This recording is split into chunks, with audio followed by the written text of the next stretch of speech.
being here. And our topic tonight is home-based services. And so this is Earl Evangelista. He is our director of admissions, but he also is the director of our home-based services. So he's very used to walking folks through what this is. And so I'm going to turn it over to Earl. All right. Well, thank you everybody for inviting me out tonight. As Stephanie said, I'm the director over the home-based program.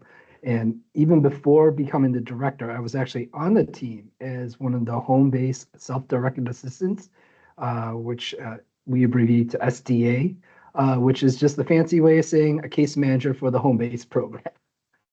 So I was on the team a good, I want to say 7 to maybe even 10 years before actually becoming the director over the home base team. So I was actually, well, I'd like to think I'm pretty well versed in the program. Funny thing with this program, well, as it is for a lot of the state programs, is once you get used to something and you understand the rules and regs, good old state likes to say, hey, we're going to switch things up a bit.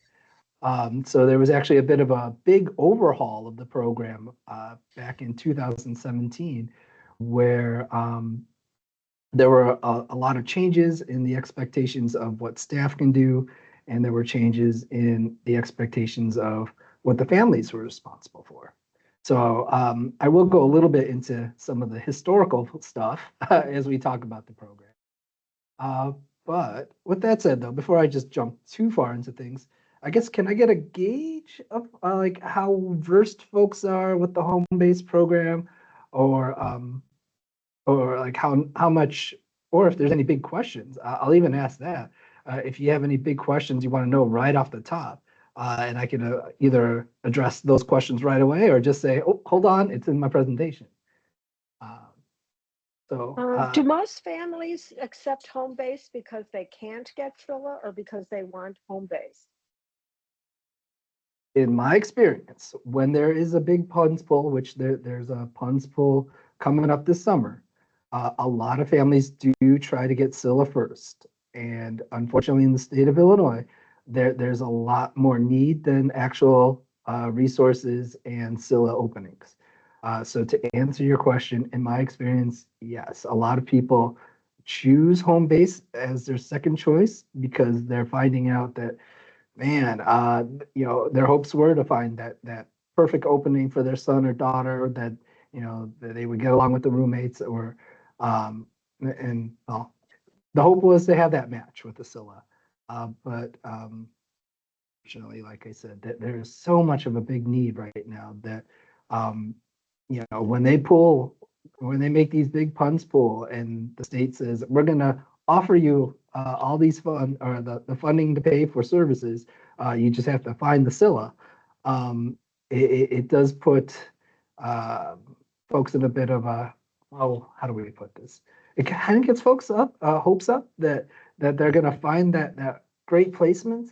And then the reality of trying to find that perfect setting in a location that they don't have to drive 5-6 hours away for, that kind of settles in. And then some of them do choose home-based as their plan B, and then they get on these wait lists and with the hopes of finding that opening in the future. Yeah, and Earl, my sense is that because I've gone around and around with Meg Cooch at the division on this because of some of the academic writing that I do in disability, I want those statistics, and the state does not been tracking that. And that is part of what the Ligos court has now asked the state to start finding out. Because, Meg Cooch's very rosy answer was, oh no, all of these families want to keep their kids at home. And I'm sure there's an element of truth to that, but it also sounds a little too convenient from a, someone who's drunk the state Kool-Aid. So, that to me, that's really frustrating as a researcher, is that data is not available. Is that your sense, Stephanie? That the state isn't keeping good numbers on these things. I'm gonna try not to editorialize too much, but Like I just did. yeah. Yes, Earl's answer was excellent, and that has been my experience as well, is that folks take basically what they can get. Mhm. Gina? Yeah, it used to be that if you took home-based, your name went off of the Scylla, and then, you weren't basically in line again for a Scylla. Is that still the same, or? That's not. They did change That has that. been changed, yeah. So you can now move between home-based and Scylla, the same way you can move between Scylla and iScylla. So it's still a process, but yeah, you haven't been like you don't have to choose between waiver services. You can take home-based and then eventually get into Scylla services. And what about going from home-based to doors to back to home-based? Is that harder? We have had folks that have chosen to either go back to home base because the Scylla program was not what they expected. Right. And we've also had folks that have gone between iScylla and home based because with AIDs, iScylla, we provide the DSPs, whereas home based, they hire their own um, personal support workers. I'm sorry, Earl, I'm cutting straight into your presentation, aren't I? No, But I was asking about families doors have, because some of the people try doors because they uh, have trouble oh, finding people when they're in home-based. So you're talking about the home services program through the Department of Rehab Services, correct? Right, right. Right. okay. It's my understanding, and again, I wish Service Inc. Were here because this kind of would be more of their world. It's my understanding though, once they choose to go to doors, they do have to get closed from um, uh, Medicaid waiver, as in like, the side where you choose home based or Scylla or intermittent Scylla, or yeah, intermittent Scylla or home based.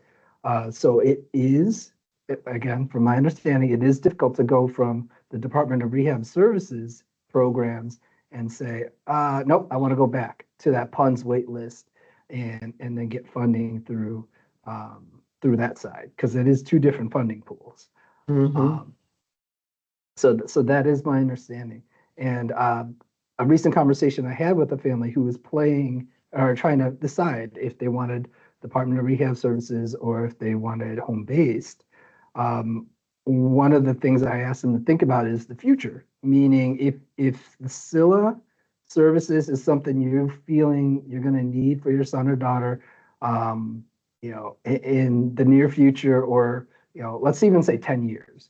That might be something you might want to consider, because sliding from home based to Scylla, I mean, there's a path for that. Sliding from the Office of Rehab Service or doors to a Scylla, that there is no direct path for that. As in, you'd have to go back on that PUNS list or work with Service Inc.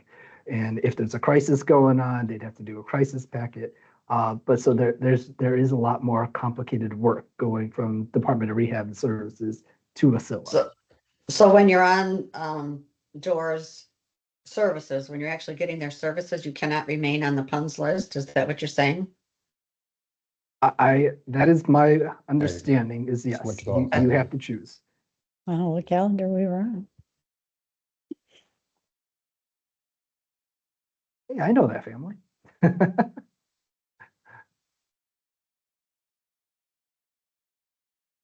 Any other pressing questions you had about home base before I jump in my fun slideshow?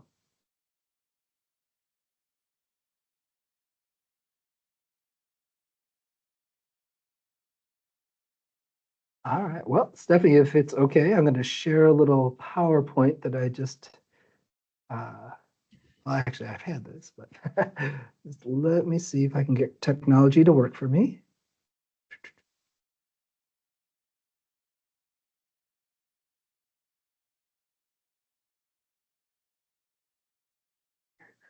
this part. Here we go. We got it. We can see it. Is it the full screen? Not yet. All right, all right. There you go. Excellent. Now I gotta move this little thingy. All right. Uh, Obviously I'm from AID. uh, oh, wait a minute. Here we go. Now I can change slides. And I'm here to talk about the home-based supports program. And you guys, thank you for inviting me out to this program or to do the presentation. And so real quick, just for those that need a quick reminder. So the home-based program, this is one of the residential programs that families can choose once they get pulled off that PUNS wait list. And as we were just talking about, a lot of families do, prefer to look at SCILA or iSCILA services, but the need is so great. It really is. That there are a lot of families wanting that service, SCILA or iSCILA, and unfortunately, when they get offered the funding for those programs and they start really looking for what's available, sometimes they're not finding the perfect match for their son or daughter. Sometimes they might be finding openings that are good 2, 3, 4 hour drive from home. And so sometimes they choose home base as a plan B. But I will not discount that completely and say that's always the case. Some families do choose home base because it really does meet the needs of the family. And of course, I'll get into a little bit more details of what home based is and how some families utilize it. And then, of course, gentle reminder, some families, after getting pulled from the PUNS wait list, they're able to choose community day programs or vocational programs, or actually, there's some more out there, but these are the main ones. All right. So this one slide is these bullet points I just pulled directly from the state website. I will not read it to you because I'll be honest, it sounds like a bot wrote this. So this is just a quick description of what the home-based program is. And if I could just summarize in my own words. So this is a program really designed to help put families in charge of the supports and services so that the families and the clients, they drive and the program, right? They actually receive a monthly budget from the state, and they use that budget to purchase services that they feel would best support their son or daughter, as well as the family's needs. So what's that budget? So right now, 2025, the current children's budget is $1,934 a month, and the current adult budget is $2,901 a month. So the families receive this budget, and they get to choose, how do we spend this money to help my son or daughter? A lot of the families are choosing to hire personal support workers, which I'll get into that a little bit more detail in a bit. A lot of families are looking for community day programs. So for example, that family where a mom and a dad are working, Monday through Friday, daytime hour jobs, they may need to really find that day program where their son or daughter can work on life skills, be in a safe place, develop social skills. So they may be looking to use a good chunk of the home-based budget to pay for that kind of service. I will get into more details in a bit, though. Oh, why can I not move? All right. So as I mentioned, I jumped ahead. Home-based resources, they can be used to purchase community services. They can be used to purchase employment services. There is a whole long list of services, which I will provide a link to the state website for all the services you can actually purchase at the end of this slideshow. A lot of families are also purchasing ABA services and other therapy kind of services. So home-based services, they're expected to be used, or the program is expected to be used to promote independence and growth. And we're supposed to use these funds to somehow help the client grow and work on their life skills and be as independent as possible. Just a side note. So this is not a program, right, where maybe the family chooses a family member to be the personal support worker, and then that personal support worker / family member gets paid as a support worker, which is completely within the rules. But what I'm getting at, this is not a program where simply the family gets paid, and then the only thing that changes in the client's life is maybe they get to drive around in their parents' new car. There is an expectation, a hope that we use these funds to get them out in the community, build these life skills, develop social skills, help them be as independent as possible. As the kids say, they want to live the dream life, right? Live the best life possible. And that's really what we're supposed to be using these funds for. Okay.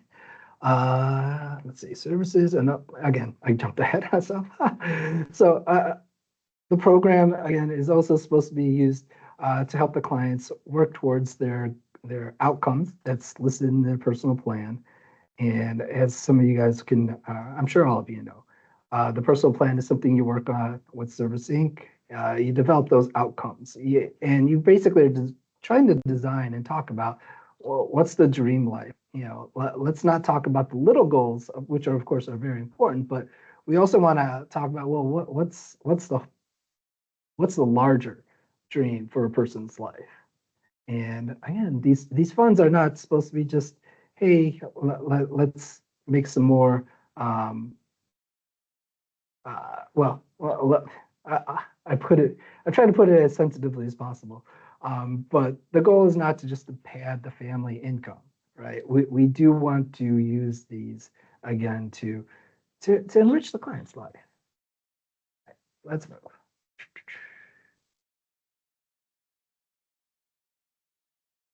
So top of this page says common home-based team members. I'm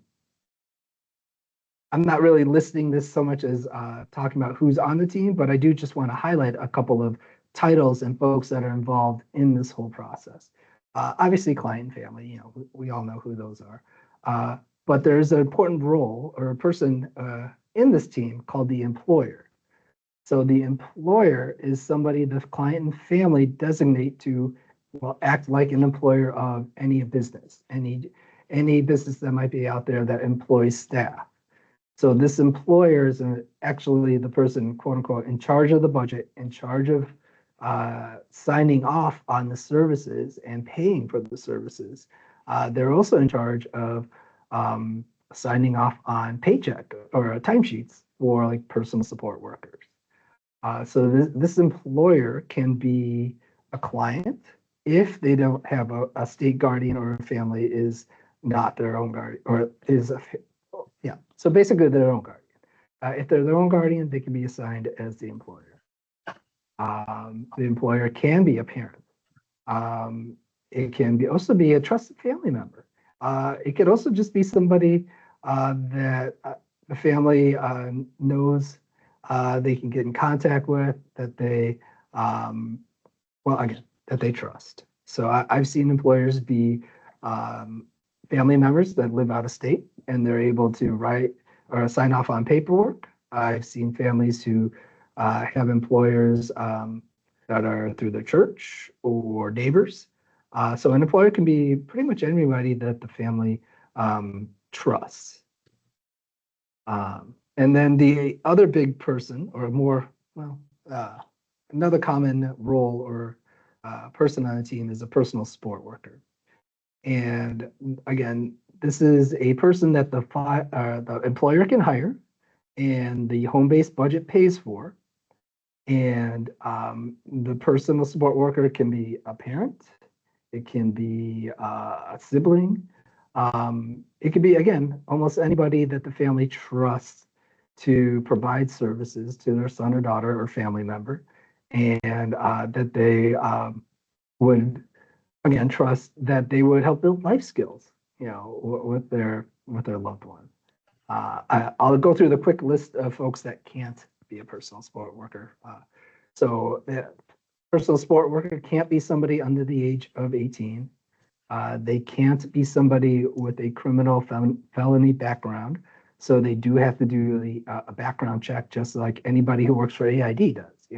They do background check, fingerprints to make sure that the person doesn't have any red flags that would exclude them. If the client happens to be a child, as in under the age of 18, the personal support worker cannot be a parent. Once that the client becomes age 18 or over, they switch over to the adult home base. At that point, a parent can become a personal support worker. But again, as a child, they couldn't hire, or like one spouse couldn't hire the other spouse to be the personal support worker again until after the age of 18 of the client. And so those are the big exclusion reasons why someone couldn't be a personal support worker. And then the last person I want to hire or highlight is the SDA, and that stands for the self-directed assistant. And that is a person the employer could hire that works for an agency like AID. As I mentioned, I was a case manager in the home-based program before becoming the director. So I was a self-directed assistant. Actually, back when I was hired, it was called a service facilitator. But the role of that person is to work with the employer and the family to look at this home-based budget and say, all right, how are we going to use this budget? How are we going to divide this up between personal support workers and the other programs and services the family wants to purchase? So let's just say, if a family wanted to pay for behavior services and community day services and personal support worker services, this self-directed assistant would work with the team and say, all right, we only have this budget. The budget is what the budget is. We can't go over the budget. Let's do the math. Let's figure out the best way to allocate it and divide it up so the client's needs are met. They're in a safe place, and of course, they're able to build on the life skills that we feel are the most important, and the client feels that they want to work on. And so, the self-directed assistant will work with that family to try to balance that budget, right? And figure out how many personal support workers hours they can do in a month, how many hours the client might go to the day program, and so on. One of the challenging parts of this program, though, is that if for some reason the budget gets overextended, for some reason the budget gets overextended, meaning there's more billing than the actual budget, that does mean services get rejected. And again, the self-directed assistant would work with that family and the employer to figure out, who didn't get paid, what got rejected, and then try to figure out, well, how do we rebalance You this took your budget? red pill, but it seems like you're missing another pill. I think I was hearing a bit of a comment or something in the background that wasn't an actual question. But anyway, I will just move on. Of course, if that was a question for me and I misunderstood, feel free to chime in again. All right. So that is the folks on the team that I really want to highlight: the employer, personal support worker, and the self-directed assistant. As I mentioned, I do want to give everybody on this call some resources.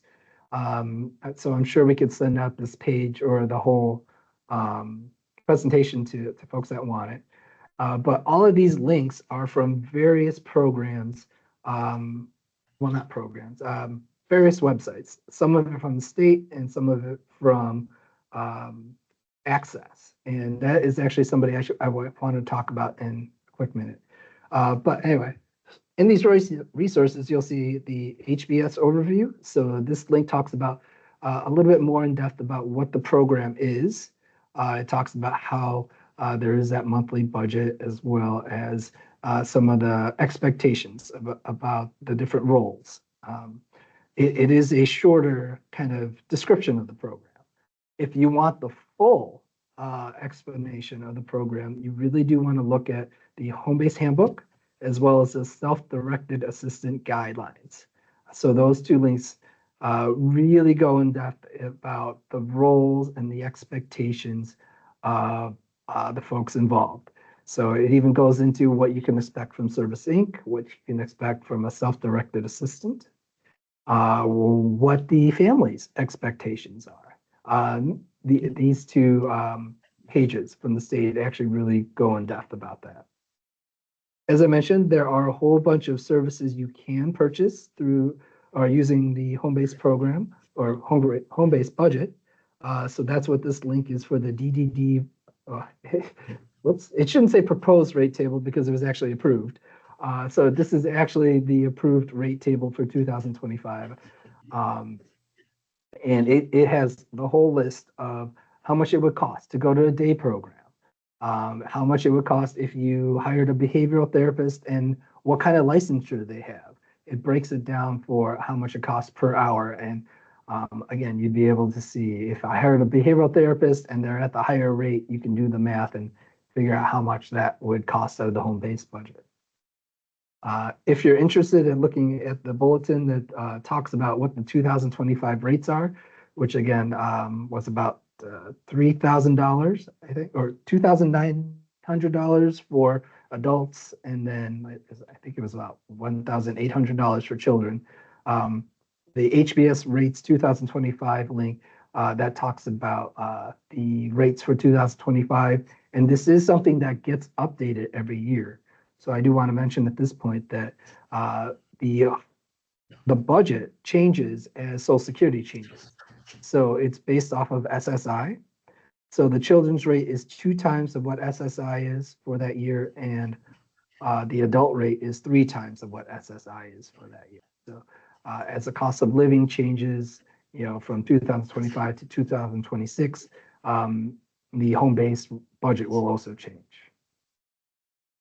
Then the last bullet down here is access.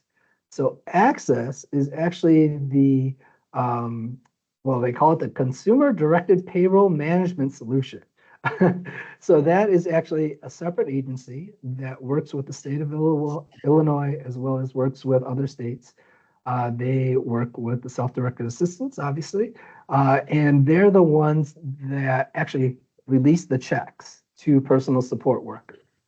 So there are, when families sign up for this program, they will be working with Access very closely because, again, they're the ones that receive a timesheet for the personal support worker, and that's how they get paid. And then Access is the one that releases the funds and sends it out to the personal support workers, again, in the form of a paycheck. So they are very involved with this whole home-based program. Okay, and I didn't put, I actually meant to put one more page in here, so I'm going to apologize. I was going to put in a page in here because I hear one of the big questions is, once you choose home-based, where do you get these personal support workers? So I apologize. It was just going to be a quick sheet where I listed out where some of the families do find their support workers. The usual first step is they look at their own family, right? For families where there are siblings or two spouses, usually that's where the families will look first.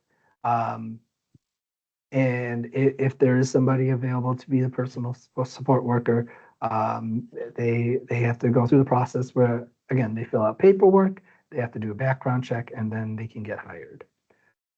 Some families do not have that resource in their family. Some families start to branch out then. Some look to maybe a church where they are a member of. They look at their other natural supports of friends that they're very close to that may know their son or daughter. I've had some families start reaching out to schools and universities.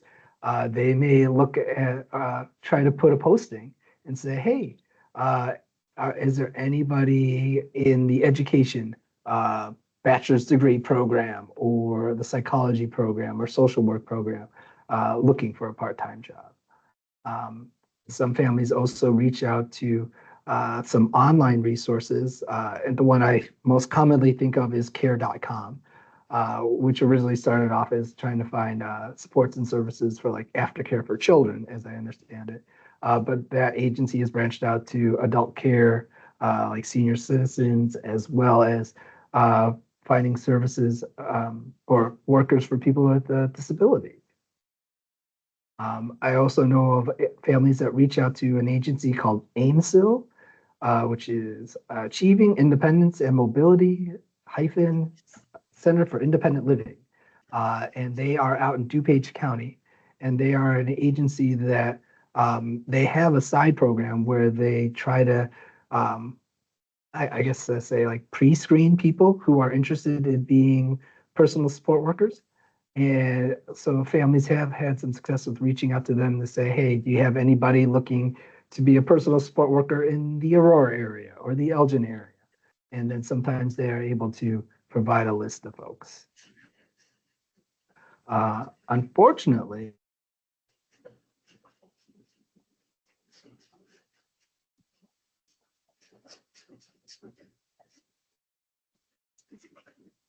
Uh-oh.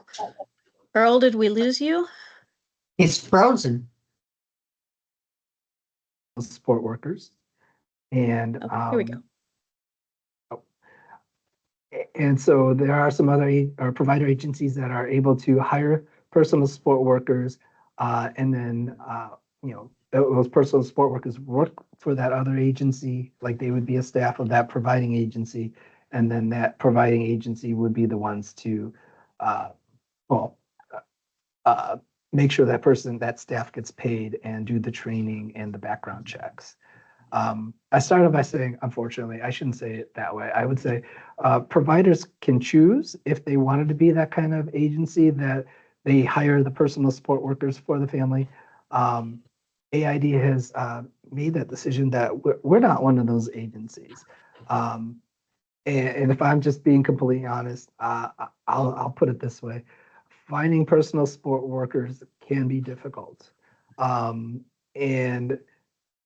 in my opinion, if an agency is, again, this is me speaking, don't tell my boss. No, if an agency is helping a family hire a personal support worker, and we're also trying to hire our own DSPs for our own programs, in my opinion, that's kind of a conflict of interest. So that's not saying that this was my choice, but this is something that was in place before I was even director. And I think it would be almost unfair to offer personal support workers or hire personal support workers for families, as well as trying to hire people to work in our group homes and day programs. It just kind of creates a bit of a conflict in my mind. And like I said, workers are our staff. They're so the good ones are hard to find, right? And I'll leave it at that.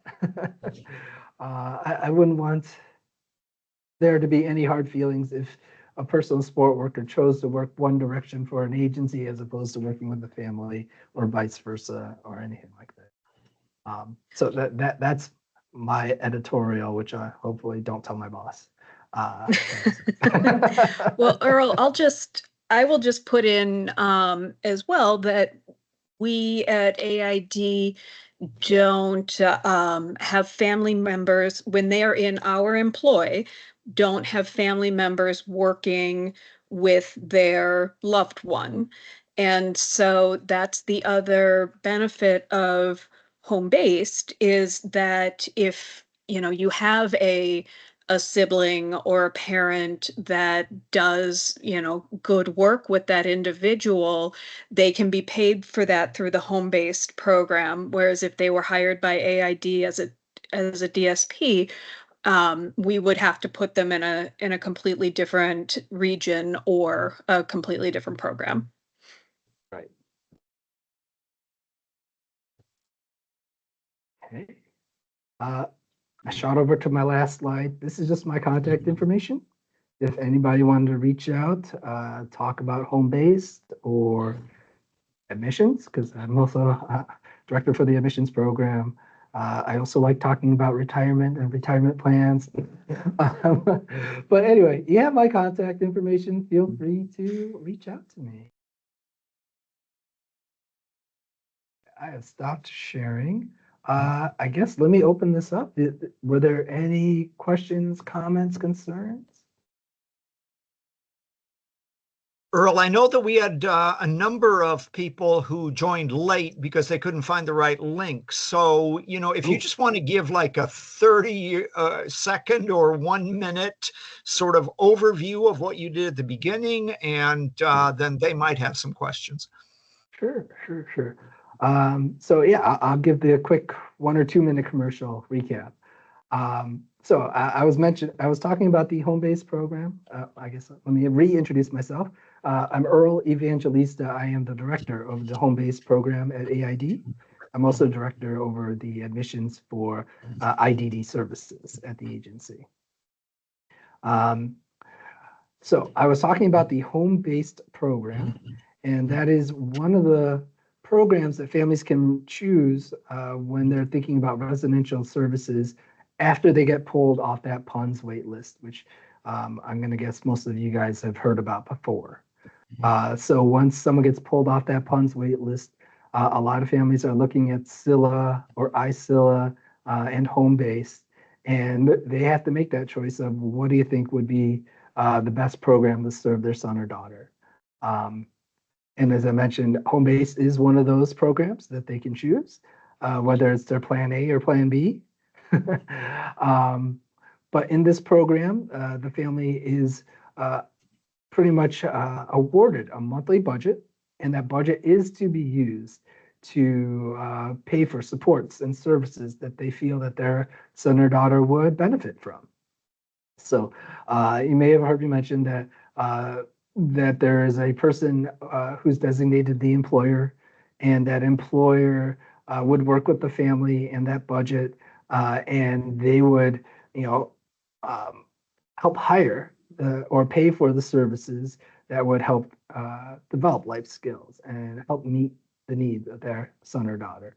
So that might mean hiring a personal support worker. That might mean paying for community day services. That might mean paying for behavioral health services or behavioral therapy services, as in like ABA of Illinois. And again, that employer would work with the family, and they could choose, which actually, I don't think I mentioned this, the family can choose to work with an agency, a provider like AID. So I mentioned there is a person on the team called the SDA, the Self-Directed Assistant. That is a service that the employer and the family can choose to purchase from an agency. So the families don't necessarily have to work with an agency like AID where they have that home-based case manager. They can choose to not if they're able to balance this home-based budget and well, do the paperwork as well as work with Access, which is the agency that pays the personal support worker. I will say it is doable. So some families have chosen not to hire AID or any provider agency to be the self-directed assistant because they can, they feel confident with doing the math and reaching out to the partnering agencies and the providers to make sure everything is within budget. So it is doable. It is an optional service, and it is something too that a family can kind of hop on and hop off, meaning they can they can start the home-based program, work with a self-directed assistant for a couple months and say, you know what, I think I got this. I know where to send timesheets. I know how to, do the math to balance this budget. Thank you. And then, we can part ways, but I do tell families that, if something comes up in the future, it doesn't hurt to give us a quick call. Just if you have any questions, it's not like we have to reopen the case just for a quick question or two. Yeah. So that is I guess, a quick 2-minute recap of the home-based program.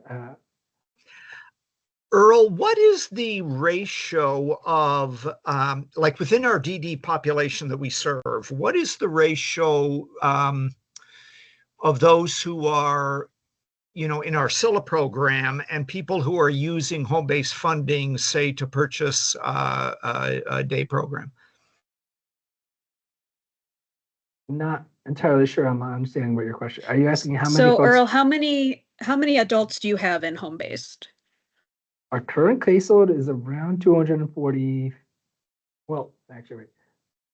Let me round that down to about 230 because there's about 10 children aged clients. Oh, actually, no, Okay. more like 5. And how many in our residential programs that get CDS, Stephanie? We that get CDS CDS or probably. Scylla, Jim? Yeah, Scylla. Okay. So we have about 150 folks in our Scylla program, and then another 50 in our iScylla program. Okay. So those two combined is still a little less Mhm. than the home-based families. Okay. Okay. So it's roughly half and half. With a little tip toward the home-based. I just was curious about sort of what the percentages were on each side. So interesting. Thank you. Yeah, I would say also it'll be interesting after the Puns poll that is coming up to see how many folks that we intake to home-based and how many we put on our wait list for Scylla. But, the other thing to consider there is that while home-based is far more available in order to have a self-directed assistant, we have to have the capacity for that. And so it will also depend on if we get enough to for Earl to take on another case manager. How many individuals on the wait list for Scylla services right now? Ballpark. Well, I have an ugly number, and I say it's ugly because it's not accurate. Because I just keep adding names to our wait list as they get referred and reviewed by our admissions committee. I don't get the information of if this person who was referred a couple of years ago ended up finding a Scylla, right? Because I'm not able to, go back to the servicing people or the families and say, oh, wait, 5 years ago you wanted to be on our wait list. Are you still, on our wait list? So when I say it's ugly, I mean, I fully admit it's not accurate in the sense of I don't know how many people are still actively looking. But I will say there are about, if I had a, actually, I just had to run the numbers for Christy. I think it's about 275 names on our Scylla wait list. And Are there that any wait lists for home base? Currently, there is not a wait list for home based. And what was that number again on Scylla? I forgot. It's somewhere around 275. Okay. Do you Wow. guys keep track, Stephanie? Sort of your own separate numbers, or is that all done through Earl's office? No, that's all Earl. He's our Oh, guy. good. Um, so he's the guy doing it. But I will note that that is not reflective of the need across the state either, because AID has made a commitment to serve the people that are in our current service area. And we have, there's plenty of need and plenty of growth opportunity in the communities that we're already serving. And so Earl gets plenty of other packets that don't go onto our wait list because they don't qualify because they're not a part of our community. So, but they come from all over the state. Can I ask a question? So you're saying if it would be their parents or their guardians don't live within your area, then you do not consider them at this point. That's correct. If they don't have ties to this community or to the communities that AID serves. So, and that doesn't necessarily mean that, they have to have a guardian here or a parent, but to have ties to this community. So if we get an application, say from Springfield or Kankakee, we're not going to put them on our wait list. So an individual's tie to the community might be that they've been in Fox Valley Special Rec before or something like that? Mhm. Yeah, absolutely.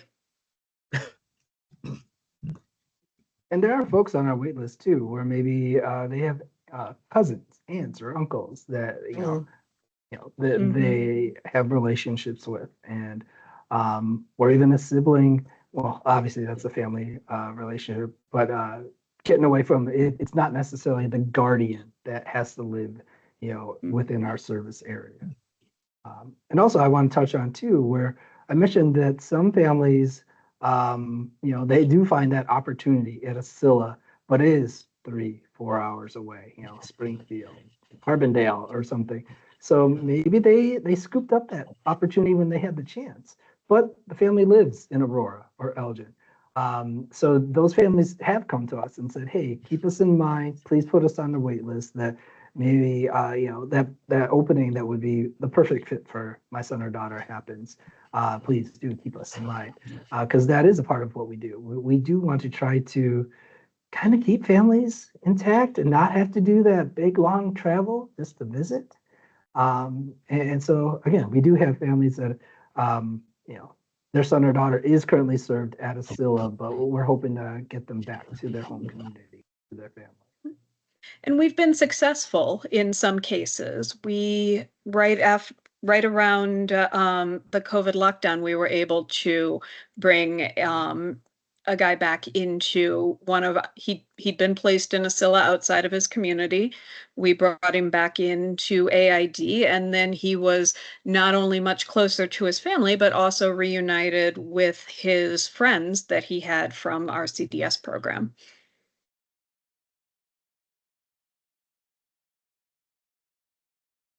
So what do you consider your service area? Is it like DuPage County, Kane County? Mm-hmm. So there's actually a map on the AID website, Okay. aidcares.org. And so we are in Kane and DuPage, a little bit of Cook, a little bit of Will. And we actually have a broader service area for our behavior health services Right. than we do for our IDD services. So that is something that we are definitely keeping an eye on in terms of where we would expand our residential services. However, we also have to kind of temper that with we can only grow as fast as the job market will allow. And I don't think you mentioned a part of Kendall County. So we do have Oh, you are so right, Earl. Thank you. Yorkville and sort of Grove-ish area. Yes. Yeah. Thank you. I have a question. What is the process of, let's just pretend it's the ideal world and you have more than enough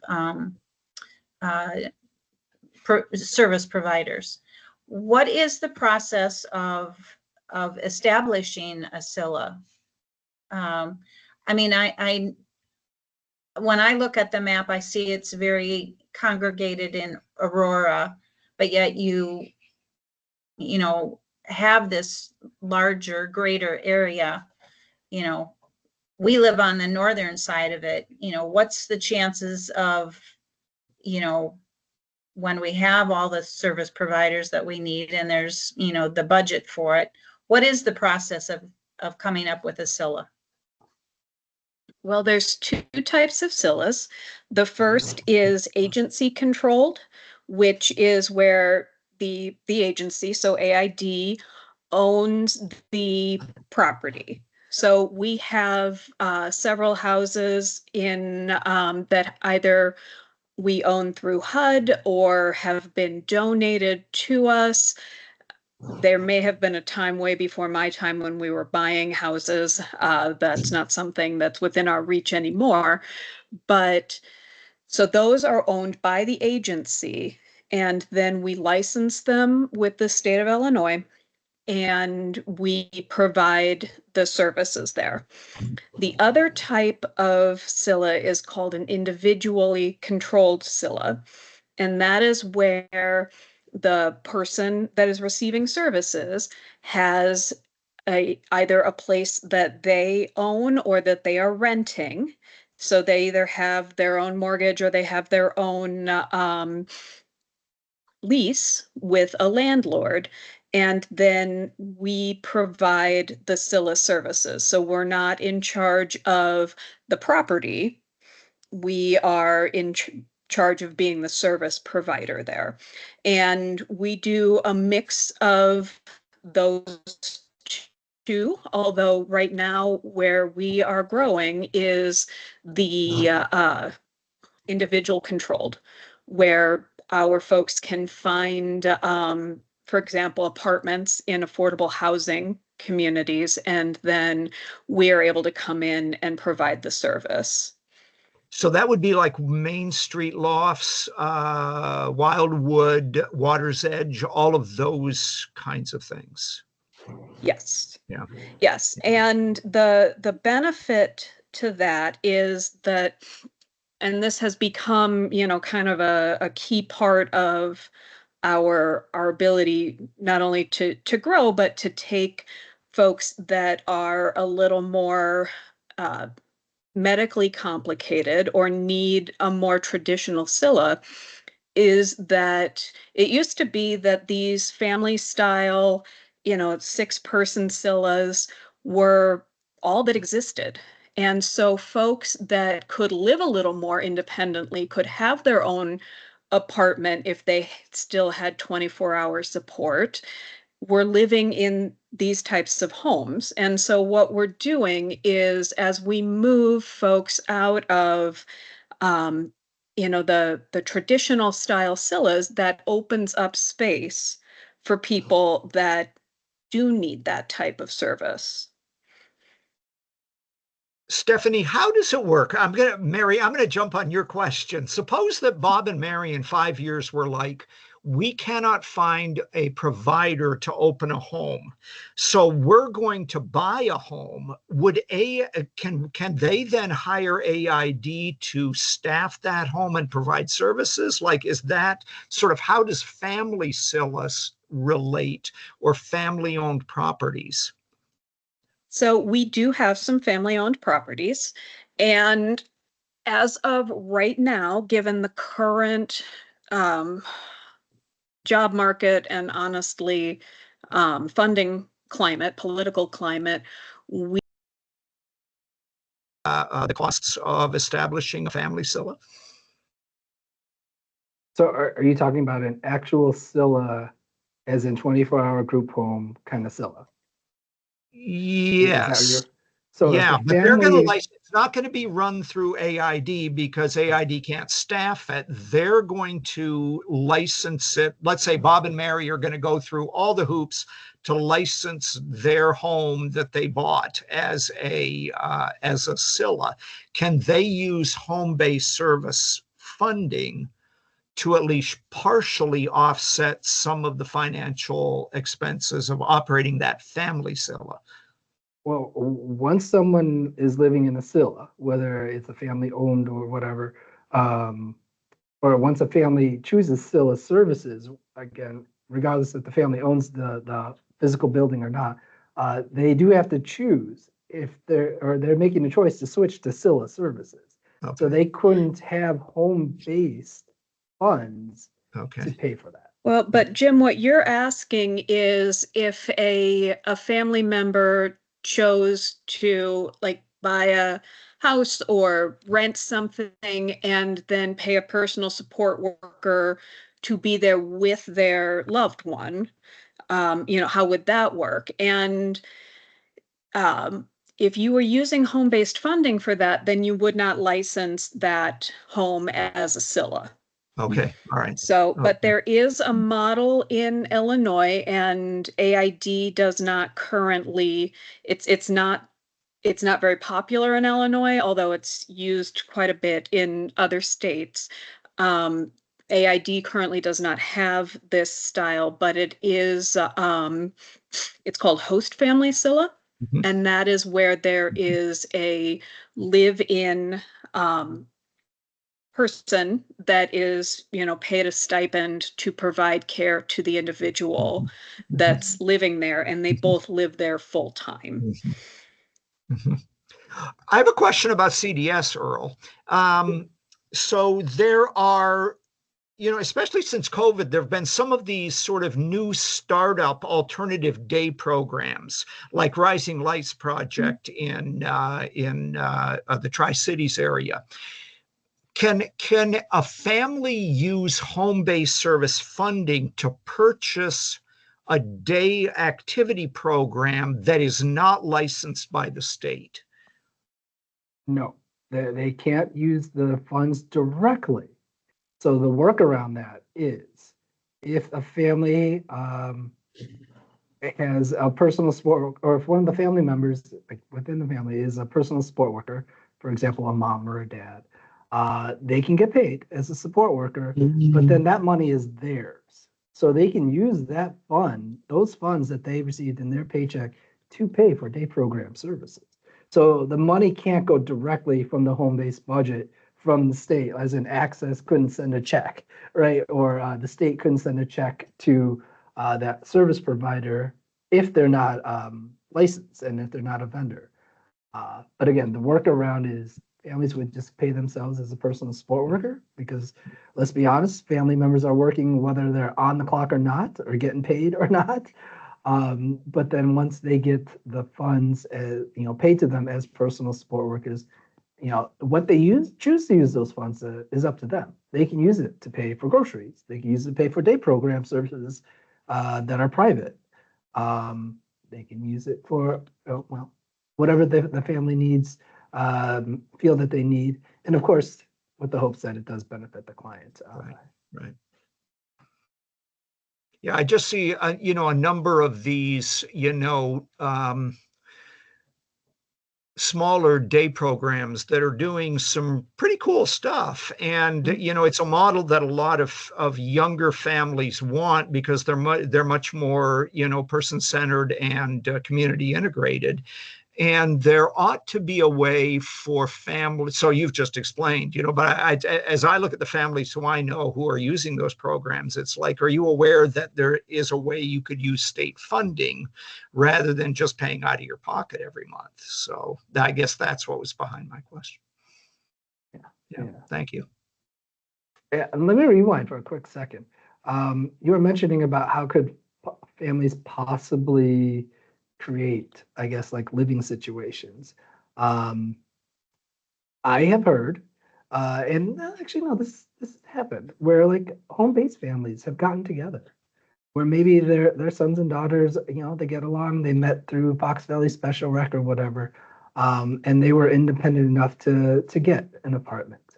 And so, the clients, they kind of go get their own lease, pay fair market rent, split the bills.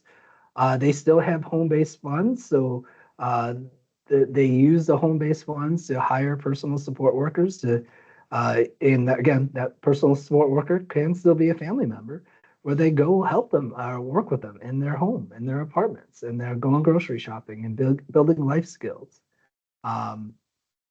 Sometimes some of those funds where mom and dad or whoever the personal support worker is getting paid, sometimes they're using that to help the client, pay some of their housing bills, some of their rent, some of their groceries, and so on. So there are there are situations where home-based families are kind of getting together because they are having a hard time finding that Scylla, and they're still able to find an apartment setting in the community and still go to Fox Valley Special Rec or something, by kind of creating their own living situation and still using these home-based funds, in a 100% legal, within the rules and regs kind of way.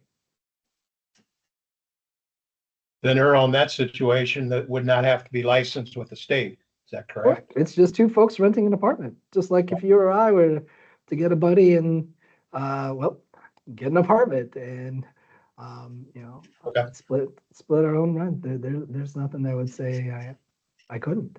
Well, my wife would be mad, but that's besides the point.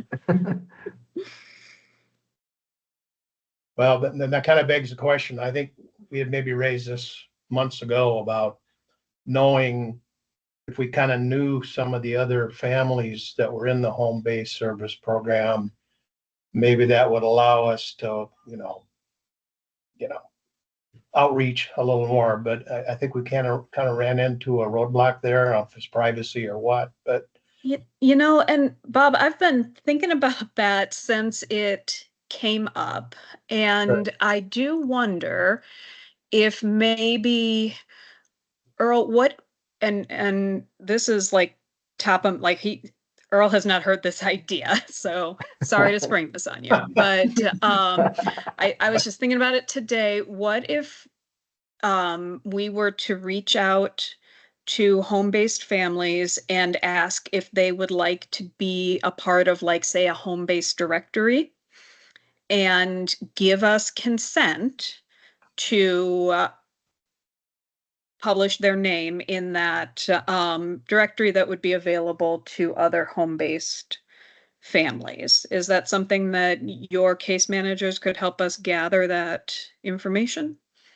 Oh yeah, yeah, that'd be something we can do some outreach and get consents and that'd be put awesome. together. I guess in that way, can you do that for all of the clients at AID? Can you ask permission to just have a directory? Like a family directory? Yeah, Yeah, Yeah, because let me take that back to executive leadership and we can see how that can go.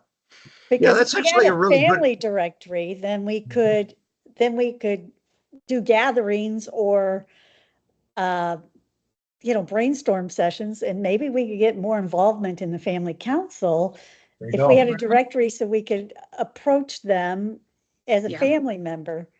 Yeah, I Yeah, don't, and yeah, I think it could work if we were just having it as a directory of these are, family members of people served by AID where you were not, it's not like, Bob and Mary, who are Maria's parent, it would right, just be like Bob and Mary are, a family that is involved with AID, and we could, put right, folks' names out that way. Yeah, okay. and just code it by home. These are the home-based families. These are the Scylla families. But I would really like that idea of a family directory. I think that gives, because there are so many times I meet someone and it's like, I should be able to, I forget their name, and it's like I should be Right. able to hunt you back because you made an interesting comment, and Yeah, Yeah. it's a great idea. Yeah, Yeah, let me run it by my boss. Okay. But we can, but yeah, we can work on that. but That we would be sign great. so many annual consents. I mean, that could just be another consent, and they could fill it out and be Mhm. included in a directory. Mhm. So, Yeah. All right. yeah, we just want to create more work for you, Earl. Mhm. I volunteer to put it all together. How's that? So, I was gonna say, I think this is gonna be more IT. uh, Um, a question I thought of when that came up, so families can choose whether or not to use AID as, I forget the acronym it is. Earl, SDA? what is it? Self-directed we- assistant? Say it again? SDA. SDA. Okay, so we use you.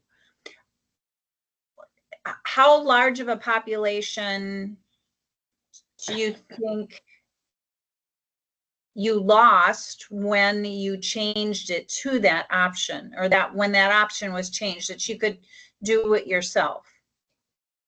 Well, when that changed, or the opportunity to switch from having to needing it as a requirement to not it Yeah. being a requirement, I'd say about maybe 15 families decided to not continue with AID being the provider. Out of the 200? Out of the 200 plus, yeah, there were probably about 15 families. Okay, okay. And I think if I'm just going to ballpark off the top of my head, out of the referrals that we've had in the last 2 years, maybe after, our initial conversations with them, 2, 3 decided, no, I can do this, after like an initial conversation of what that could look like. Yeah. I mean, I think there are parts of it that you can do by yourself, but then there's some of the finer points that we would never have known about had we not, had our usual contact with you back in the day, and now Elizabeth, so for a number of years. So we think it's worth it. Thanks. Maria, is Earl worth it? She's sitting over here giggling at you. Oh, man. A political announcement. I know. We're going on the side rails here. Yeah. Well, thanks, Jim, for bringing up those questions. Those are ones that are really valuable for us to think about and consider. And you guys are the faithful home-based family that is on this group. Are there any sort of, in terms of your experience, what has been good about home-based funding? What has been, more challenging? Well, access is great. Yeah. I mean, their customer service is very, very high quality. So when there's any, application issues, we've had very, very, very few payment issues. We did get, what was that just last month? We were getting docked, or what do they call it? 1 strike, 2 strikes, 3 strikes, you're out. Letters. Oh, that's a new thing. Yeah. Yeah. Well, and Mr. Bank Examiner didn't catch that, Mary? No, but Access sure did very helpful. Yeah. So we finally called and said, what does this mean, and what do we have to do so that we, and then she directed us while we were on the phone to where we needed to go on the website, and we completed the form, and whoop, it was done. Yeah. So, and I think, both with Elizabeth and then our Service Inc. person, those conversations are valuable. It's created a reality for what Maria's options could be. And we've learned about, bits and pieces of monies that are out there. So it's worth it, and now we don't have to, no, I guess that was a different, we don't have to do an annual summary or anything like that. And you don't have to keep any receipts or any of that kind of stuff. So we think it's worth it. Try to create a network that, at some point will, or is and will continue to service Maria in the future when we're not as able to do that. Yeah, I mean, we've been at both ends of the spectrum as far as, before COVID. I mean, in hindsight, piece of cake to get caregivers. We had more than we could ever use. That's interesting. And then it's gone, totally opposite since then. But the process has worked very well in both situations, for us at least. I mean, we really haven't had any major or minor issues. That I think it's worth it. I agree with Mary. It's worth it. And I think you do have to do the annual personal plan. Yeah, that's kind of a pain in the rear to do, but it makes you think about what you've been doing, right, what you should be doing, what you can do, and what you have to work on figuring out how you can do it. So that's a good kick in the butt. Yeah, I can imagine it being a really important planning tool for families like you. Yeah. So yeah. Well, I am grateful that you guys are so faithful as our token home-based family. Oh, sorry. I have to apologize for being a little bit late. But, No, And- we have to figure that out for next year. So you're Well, not the only actually- ones this year. Before we, and I don't want to interrupt home-based questions, but before we close, if I can share my screen and show you where the how you can access this meeting from the AID webpage. Yeah, that's good. And the recording. Yep. Yes. Oh, you did. Okay. Okay, so do we have any additional home-based questions? No, thank you for making it a topic. Yeah. Earl, you did a Thank great you for job. your It time was too, a pleasure Earl. to It have was you. my pleasure. Thank you for the invite, folks. Okay, so before we close, I just want to quickly share my screen and Right, can you see my can you see the AID website on my screen? Yes. Mhm. Okay, so so this is just aidcares.org, and then you go to services, and Family Council has its own page. So you can just click here, you can come over here and click on Family Council. And then from here, first, gonna do a plug for the picnic next month. So please RSVP if you have not already, so that we have plenty of food. And then if you scroll down, down, here is the Family Council schedule. And then you can, right underneath it is the click here to join a meeting. So at the meeting time, all you have to do is click on this button, and it should give you access to the meeting, and then the recorded meetings are underneath it. Okay. So I'm gonna stop sharing, and then just one more tiny point of business for the folks that had a hard time getting in. We were discussing before Earl started his presentation that we accidentally scheduled this on the same night as our auction for September. So the date is September 18th, and we will be having the auction then. So Lori asked that I just take an informal poll on what would be a better date. And the one that we talked about prior to the meeting is September 25th, which would be the Thursday after the auction. Does that work for most folks? I don't look right now. I believe we're gone. That's our trip. Oh, yeah.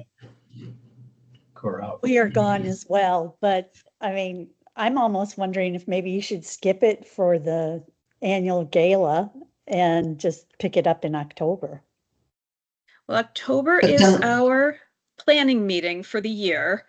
And this meeting actually is with Arc of Illinois. So Samantha Alloway will be presenting, and we will, of course, record the meeting and post it for folks that aren't able to be there. Okay. Well, maybe we could Zoom call. Could more people make it on the 11th? I think, Stephanie, you had said the 11th was also free in you guys' schedule.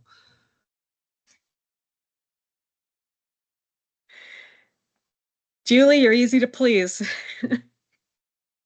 I'm retired, so there we go. Oh, good for you. Right now I'm free. I have a question. So the gala, where is it at the same place? It is not at the same place as last year. It is at It's at the Lincoln Inn, isn't it? yes. In Batavia. Batavia. Yeah. Yeah, right on Route 31. Yeah, they changed it. Okay. All right. So does anyone have anything else before we close? Yep. Thank you. Were we talking, what did you decide to do for the September meeting? Oh, you know what? Thank you. We Jim did threw it. out the 11th as well, and then we just moved on. Yeah, So yeah. Well, I'm just throwing it out. If it opens up more possibilities for people to be there, it's whatever the will of the group is. Well, we have to check with Stephanie, right? Not Stephanie, I'm sorry. Samantha, right? Samantha, right? For yes. the ARC. So I will, why don't we do this? Why don't I let Lori know that, the group feels okay with either the 11th or the 25th and see what Samantha's availability is. Okay, That sounds good. Okay. Okay. sounds good. All right. right. Well, thank you all so much, and I hope you have a wonderful night. Okay. Yep. Thank Thanks, you. everybody. Good And Okay. remember to RSVP for the party next month. That's I right. did that while we Okay. couldn't get in. Yeah. That's We'll good. do it now. Got your priorities Okay, straight. thank you, Earl. Okay. All right. All right. Bye-bye. Bye-bye, everybody. Bye. Bye, Earl.